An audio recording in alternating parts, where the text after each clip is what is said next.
I'm super excited to do this because one, I'm super excited for my fall TBR, but I'm super excited to be making this video because I've been wanting to do a fall TBR for like forever. Because I'm one of those people that have been on book talk and booktube, but just like I just like to watch. Like I just like to watch. It's just been great to watch. And so now to be making my own video on the Cozy Alchemist, I'm so excited. So hello, my name is Ashley. I am I am your host. Welcome to my home. Welcome to my space.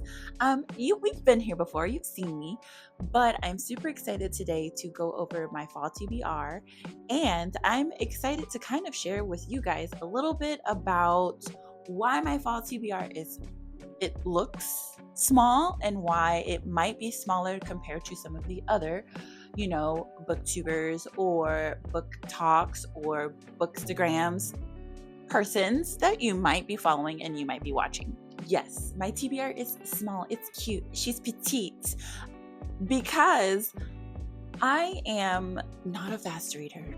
I'm just not. I'm not a fast reader. And I also do not have like chunks of 4 hours, 5 hours where I can just sit and read and that's it. I wish I did, and I love it for the people who can, but I'm gonna be honest. I run my own business, and I homeschool my oldest kid. I pick up my youngest from school. I have 2 golden retrievers. I have 3 cats, and a husband and friends. And so I just don't have the time to do huge reading sessions all together. So I have to find spots within the day, which is totally fine.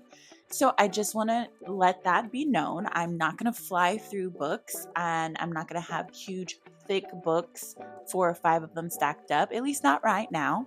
Maybe in the future, if this turns out to be a thing for my channel, maybe I will have the blessing of being able to do that for videos.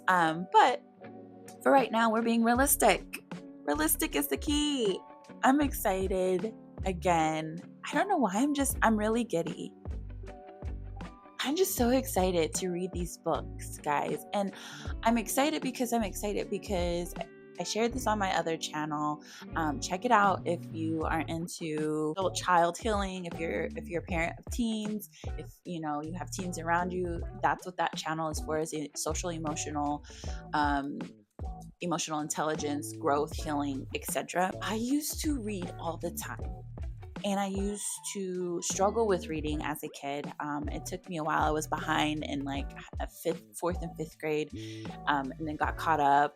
But I loved reading, and I kind of got away from it. I got away from reading graphic novels. I got away from all of it. Anyways, go check out that video.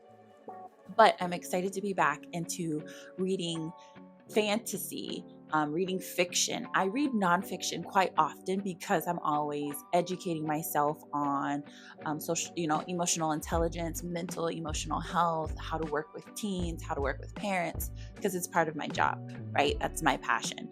But I just haven't read.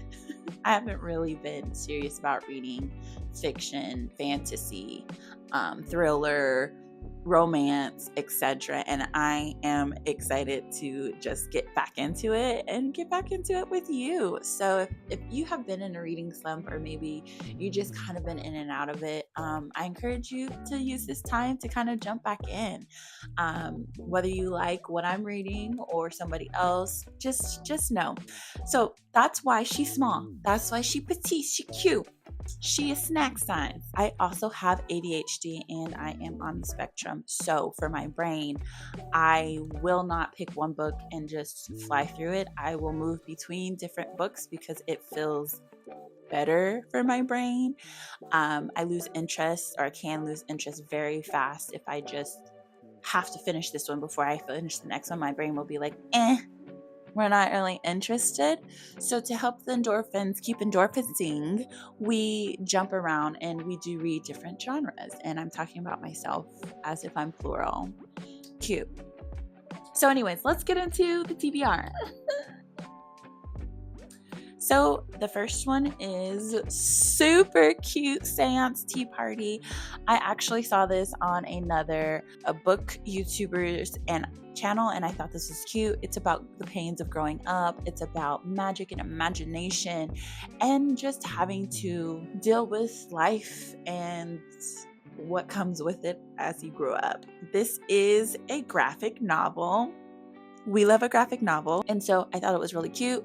It's going to be a simple, easy, cozy read. I love the fall for this. And so we're excited for this. I did want to read this quote that's in here, and it's from C.S. Lewis. Right. Yes, we know him. Okay. When I was 10, I read fairy tales in secret and would have been ashamed if I had been found doing so. Now that I'm 50, I read them openly. When I became a man, I put away childish things, including the fear of childishness and the desire to be very grown up. I love this because we're always talking about adulting, especially my age group of people, the 30s, the late 20s, the mid 30s, going towards the late 30s, early 40s. Adulting is hard. I don't get it. It doesn't resonate with me. I didn't ask to be here, but yet I am here. And I feel this quote, Also, I love that he said, when I was a child, when I became a man, I put away childish things. If anybody knows the verse in the Bible that says that, I absolutely love him giving ode to a Bible verse, or whether he meant to or not. I know, and I am understanding it as an ode to a Bible verse in a book about witches and ghosts and seances. I freaking love it. This is a cute one. Check it out. All right, the next one is She's a Small One. This is a nonfiction. It is called The Hidden Messages in the Water. It is about how water holds messages. I was given this book as a recommendation by a spiritual mentor of mine, and I just never got around to buying it. And then I did, and I get around to reading it. She's got small pages and pictures, but there's a lot of good information on here. The reason why I have it is because I want to learn how water holds pretty much memory, how water holds energy, how you can speak into your water, and how the elements, specifically this element, works and can be used. And so if you work with water and you understand that term, work with water, and water is your thing, this might be something you might be interested to add to your bookshelf. One of the things my mentor used to tell me is when you go to make tea or coffee, I make tea, to speak into your tea, what are you wanting to do today? What are the things you want to do today? What is the attitude you want to have to do today? And it's a way of manifesting. And I was like, why am I talking into water? And she was like, water holds energy. And then this book came up, and I thought that was amazing. So yeah.